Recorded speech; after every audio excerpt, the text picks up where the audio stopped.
Hi friends, నేను సంతోష్ కుమార్. ఈ వీడియోలో మన టాపిక్ వచ్చేసరికి ట్రయాంగిల్కి సంబంధించి ఆల్టిట్యూడ్ అండ్ ఆర్థోసెంటర్ అంటే ఏంటనే తెలుస్తున్నామండి. వీడియో చివరి వరకు చూడడానికి అయితే ట్రై చేయండి ఫ్రెండ్స్. నచ్చితే తప్పకుండా లైక్ అయితే చేయండి.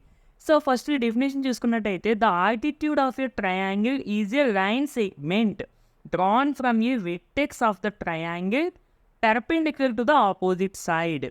అంటే ట్రయాంగిల్లో ఉన్న ఒక వెర్టెక్స్ని ఈ వెర్టెక్స్కి ఆపోజిట్ డైరెక్షన్లో ఉన్న సైడ్ని పెర్పెండిక్యులర్గా జాయిన్ చేసేటువంటి లైన్ సెగ్మెంట్ని మనం ఆల్టిట్యూడ్ అని పిలుస్తామండి. అంటే ఈ వెర్టెక్స్ని దీనికి ఆపోజిట్ డైరెక్షన్లో ఉన్న సైడ్ని పెర్పెండిక్యులర్గా జాయిన్ చేసేటువంటి లైన్ సెగ్మెంట్నే ఆల్టిట్యూడ్ ఆఫ్ ద ట్రయాంగిల్ అని పిలుస్తాము. ఇక్కడ మోస్ట్ ఇంపార్టెంట్ కండిషన్ ఏంటంటే పెర్పెండిక్యులర్ కండిషన్, అంటే 90 degrees. ఈ లైన్ సెగ్మెంట్కి ఈ సైడ్కి 90 degrees ఉండదు. ఓకేనా ఫ్రెండ్స్? అండ్ ఒక్కసారి మనం సెంట్రాయిడ్ గురించి మాట్లాడుకున్నప్పుడు మీడియన్ అంటే ఏంటనేది చెప్పుకున్నాం. మీడియన్ ఆల్టిట్యూడ్ ఇంచుమించు ఒకేలా ఉంటాయి. ఎందుకంటే అక్కడ మీడియన్ వచ్చేసరికి అంటే మీకు డిఫరెన్స్ తెలియదు కదా, అందుకని అక్కడ కూడా సేమ్ అండి. మనకి మీడియన్లో కూడా ఒక ట్రయాంగిల్ ఉన్న వెర్టెక్స్ని దానికి ఆపోజిట్ డైరెక్షన్లో ఉన్న సైడ్ని జాయిన్ చేసేటువంటి లైన్ సెగ్మెంట్నే మీడియన్ అని అంటాము. కానీ అక్కడ ఏంటంటే మీడియన్లో వెర్టెక్స్ని ఈ వెర్టెక్స్కి ఆపోజిట్ డైరెక్షన్లో ఉన్న సైడ్ యొక్క మిడ్ పాయింట్ని జాయిన్ చేసేటువంటి లైన్ సెగ్మెంట్ని మనము మీడియన్ని పిలుస్తాము.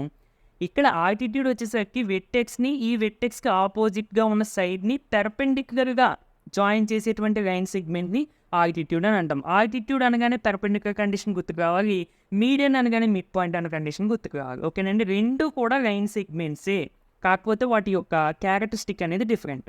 ఓకేనా ఫ్రెండ్స్? నీట్గా అయితే నోట్ చేసుకోండి. అండ్ ఒక విషయం ఏంటంటే మనకి ఎలాంటి ఆల్టిట్యూడ్స్ ఎన్ని ఉంటాయి, ఈ వెర్టెక్స్ నుంచి ఒకటి వస్తుంది అండ్ ఈ వెర్టెక్స్ నుంచి ఒకటి వస్తుంది.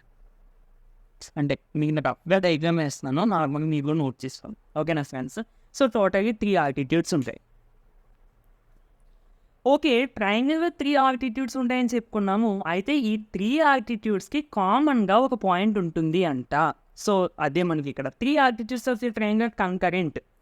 సో కామన్గా ఒక పాయింట్ ఉందని మనకి ఎలా తెలుస్తుంది అంటే యాక్చువల్లీ దీనికి ప్రూఫ్ ఉంటుందండి. బట్ మనం ప్రూఫ్ నేర్చుకోవాల్సిన అవసరం అయితే లేదు, జస్ట్ స్టేట్మెంట్ చదువుకుంటే సరిపోతుంది.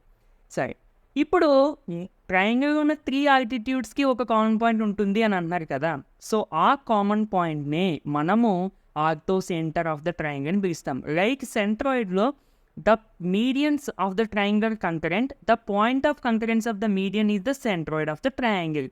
సేమ్ ఇక్కడ కూడా the point of concurrency of the 3 altitudes in a triangle is called orthocentre. So this is orthocentre. ఓకేనా friends? Centroid, incentre, orthocentre ఈ 3 చాలా చాలా దగ్గరగా ఉంటాయండి. చాలా జాగ్రత్తగా చూసుకోండి ఫ్రెండ్స్ డిఫరెన్సెస్.